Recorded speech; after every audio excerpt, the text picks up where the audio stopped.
પ્રશ્ન 1. અભિસંધાન દ્વારા શિક્ષણ એ કયા વાદ પર આધારિત છે?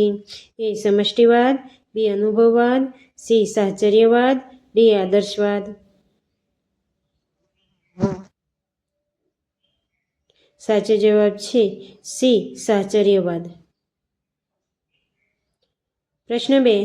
કોના મતે આંતરસૂઝનો વિકાસ થતો નથી? A Harlow, B Skinner, C Kohler, D Pavlov.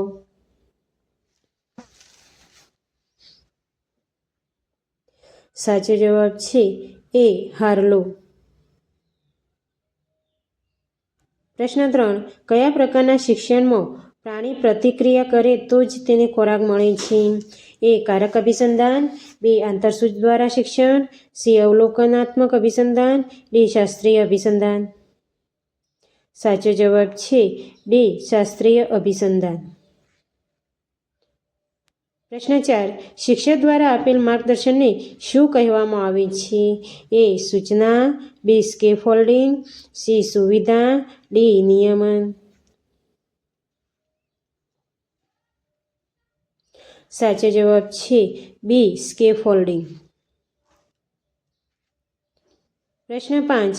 અધ્યયન એ સક્રિય પ્રક્રિયા છે આ વાક્ય કોનું છે? એ જીન પિયાજે, બી વાયગોસ્કી, સી બ્રુનર, ડી ડેવિસ આસુબેલ. સાચો જવાબ છે સી બ્રુનર. પ્રશ્ન 6. શાળામાં સંસ્કૃતિ કેવી હોવી જોઈએ?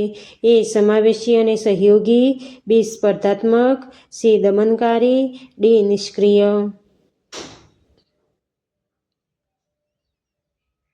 સાચો જવાબ છે એ સમાવેશી અને સહયોગી. પ્રશ્ન 7. સોશિયલ ઇમોશનલ લર્નિંગ પદ્ધતિ શેના પર ભાર મૂકે છે? એ પરીક્ષા માટે તૈયારી, બી તર્કશક્તિ, સી ભાવનાત્મક અને સામાજિક કૌશલ્ય, ડી ગણિત. સાચો જવાબ છે સી ભાવનાત્મક અને સામાજિક કૌશલ્ય પર. પ્રશ્ન 8. આવેગના 10 પ્રકારો કયા મનોવૈજ્ઞાનિકે આપ્યા છે? એ ડેનિયલ ગોલમેન, બી લેઝારસ, સી ઇઝાર્ડે, ડી પ્લુટચિકે. સાચો જવાબ છે સી ઇઝાર્ડે. પ્રશ્ન 9. 5V મોડેલ કયા શિક્ષણ સિદ્ધાંત પર આધારિત છે? એ સંરચનાવાદ, બી વર્તનવાદ, સી પ્રસ્તાવનાવાદ, ડી માનસિકવાદ. સાચો જવાબ છે એ સંરચનાવાદ. પ્રશ્ન 10. 5E મોડેલ કયા વિષયો માટે ઉપયોગી થાય છે? એ વિજ્ઞાન, બી ગણિત, સી સામાજિક વિજ્ઞાન, ડી બધા વિષયો. સાચો જવાબ છે ડી બધા વિષયો. પ્રશ્ન 11. 5E મોડેલ કોના દ્વારા વિકસાવવામાં આવ્યો હતો? એ પિયાજે, બી બાયબી, સી ક્રિમિનાલી, ડી સ્મુલર. સાચો જવાબ છે બી બાયબી. પ્રશ્ન 12. બાળકના વિકાસમાં સંક્રમણ કઈ બે વસ્તુઓ લાવે છે? એ અવરોધ અને પ્રગતિ, બી ગેરહાજરી અને અનુકૂલન, સી પ્રશ્ન અને જવાબ, ડી સંકટ અને તક. સાચો જવાબ છે ડી સંકટ અને તક. પ્રશ્ન 13. નવી પરિસ્થિતિઓમાં આવતા પડકારોનો સામનો કરવાની ક્ષમતાને શું કહેવામાં આવે છે? એ અનુકૂલન, બી સમસ્યા નિરાકરણ, સી આવેગ વ્યવસ્થાપન, ડી લવચિકતા. સાચો જવાબ છે બી સમસ્યા નિરાકરણ. પ્રશ્ન 14. વર્ગ વ્યવહારના વર્ગીકરણ અને પૃથ્થકરણના સંશોધનમાં નીચેનામાંથી કયું નામ પ્રચલિત છે? એ બ્રેઇલ લુઈ, બી બીને સાયમન, સી લુઈ પાશ્ચર, ડી નેડ ફ્લેન્ડર્સ. સાચો જવાબ છે ડી નેડ ફ્લેન્ડર્સ. પ્રશ્ન 15. નેશનલ ઓપન યુનિવર્સિટીની ભલામણ કરનાર સમિતિ કઈ હતી? એ. રામમૂર્તિ સમિતિ, બી. ડી. પાર્થ સારથી સમિતિ, સી. ઈશ્વરભાઈ સમિતિ, ડી. ડૉક્ટર હંસા મહેતા સમિતિ. સાચો જવાબ છે બી. ડી. પાર્થ સારથી સમિતિ. પ્રશ્ન 16. મોટા પગારની નોકરી ગમે છે પરંતુ તેની સાથે જોડાયેલી જવાબદારીઓ પસંદ નથી. આને કયો સંઘર્ષ કહેવાય? એ. અભિગમન વિગમન સંઘર્ષ, બી. અભિગમન અભિગમન, સી. વિગમન વિગમન, ડી. એક પર નહીં. સાચો જવાબ છે એ. અભિગમન વિગમન સંઘર્ષ. પ્રશ્ન 17. મોટિવેશન એન્ડ પર્સનાલિટી પુસ્તકના રચયિતા કોણ છે? A. Woodworth, B. Carl Rogers, C. Skinner, D. Abraham Maslow. સાચો જવાબ છે ડી. Abraham Maslow. પ્રશ્ન 18. નવી રાષ્ટ્રીય શિક્ષણ નીતિએ વર્ગ શિક્ષણ પ્રક્રિયા અંગે કયો અભિગમ સૂચવ્યો છે?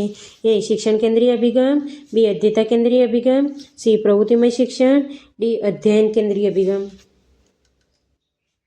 સાચો જવાબ છે બી. અધ્યયતા કેન્દ્રીય અભિગમ. પ્રશ્ન 19. નવોદય વિદ્યાલયો સ્થાપવાની ભલામણ કયા શિક્ષણ પંચે કરી હતી?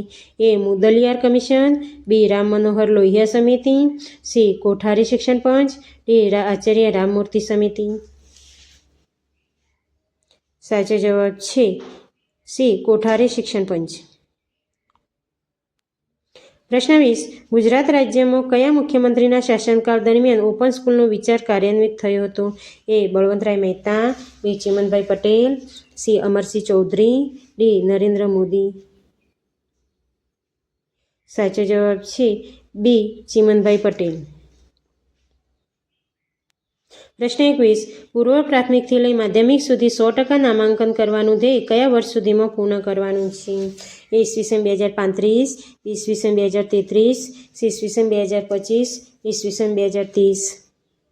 સાચો જવાબ છે ડી. ઈસવીસન 2030. પ્રશ્ન 22. ડિજિટલ વિષયવસ્તુ અને રાષ્ટ્રીય જ્ઞાનના ભંડાર માટે કયું પોર્ટલ કાર્યરત છે? એ. નિષ્ઠા, બી. પ્રજ્ઞા, સી. દીક્ષા, ડી. નાસ.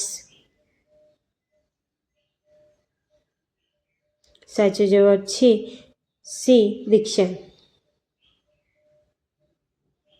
પ્રશ્ન 23. ગુજરાતમાં NIOSનું વડું મથક ક્યાં આવેલું છે? એ. ગાંધીનગર, બી. રાજકોટ, સી. અમદાવાદ, ડી. વડોદરા. સાચો જવાબ છે એ. ગાંધીનગર. પ્રશ્ન 24. શિક્ષણ પ્રશિક્ષણનો ઇન્ટિગ્રેટેડ અભ્યાસક્રમ કેટલા વર્ષનો હોય છે? એ. 3 વર્ષનો, બી. 5 વર્ષનો, સી. 6 સેમિસ્ટરનો, ડી. 4 વર્ષનો.